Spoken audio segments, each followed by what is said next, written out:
Good morning, everybody, and welcome to our July 2018 golf tip. Today is July 1st, 2018, and I'm coming to you from beautiful Pawleys Plantation Golf and Country Club in Pawleys Island, South Carolina. We also have locations in Sunset Beach, North Carolina, at the Sea Trail Resort.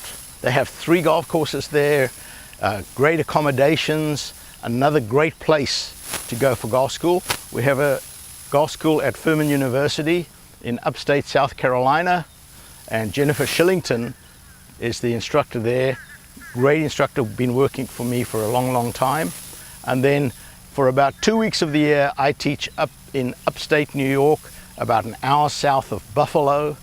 I'm going there this year from June the 25th. I start teaching there until July the 4th. So if you live in upstate area, even if you live across the border into Canada, Toronto, not a very long drive, come and see me. There's great accommodations. It's a great resort, some good golf instruction. Now, as golf instructors, the one thing that we focus a lot on with students is a really poor grip.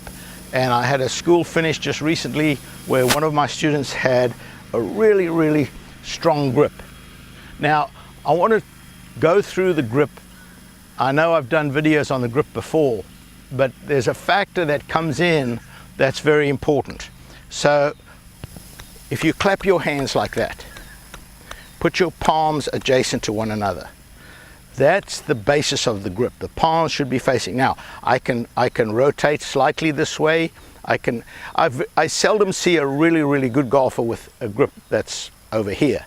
They might be neutral, which would be there, and then a little stronger might be there. I haven't seen a lot of golfers. Paul Azinger is an exception, where Paul Azinger had a very strong grip, but he countered that with very fast hips, which most amateurs don't have. And if you don't have fast hips and a strong grip, you're in trouble. You're going to hook the ball. So the first thing you want to do is clap your hands, bring them down there, and then drop this shoulder. Just slide this hand down, and now close your hands. And you want the back of your lead hand and the palm of your lower hand to be facing the target. Now, I want you to watch, and I'm going to walk in a little closer here, because I want you to pay attention to my forearms. This is a neutral grip right here. Watch what happens to my forearms when I change my grip. See how my forearms rotate? So my forearms are going to go into this position. Now I'm going to go back again over here and turn this way. And I want you to watch. When I go back, the forearms will tend to revert back to their normal position. So as I go back, and the forearms are now in the right place. Look at the club face. The club face is really closed, and when you get to the top of the backswing, the club face is facing the sky. That is a shut club face. At the top of the backswing, you want the leading edge to be at about 45 degrees to the ground. When you go back, you want the leading edge to be parallel to your spine angle. If the leading edge and your spine angle are the same, there's been no manipulation. If it's shut or open, you're manipulating with your forearms, and that's always back to the grip. The grip was in a wrong position, and your forearms start rotating to get back to their normal position.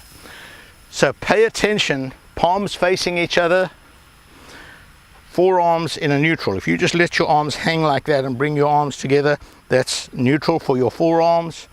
When your forearms are neutral, if you want to grip a little stronger, if you slice and you want to have you can move your the lead hand, you can move the thumb slightly to the right. If I'm looking down at this, I'm seeing 2 knuckles. So that's about as strong as you really want to have. The V's formed by the thumb and the back of the hand. The other way to check, the V's formed are parallel to one another.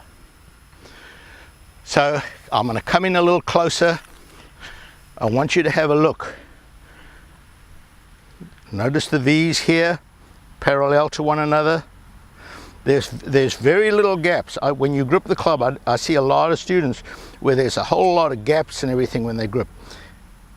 You want this to act as one unit. If it's working as one unit, you want to have no gaps.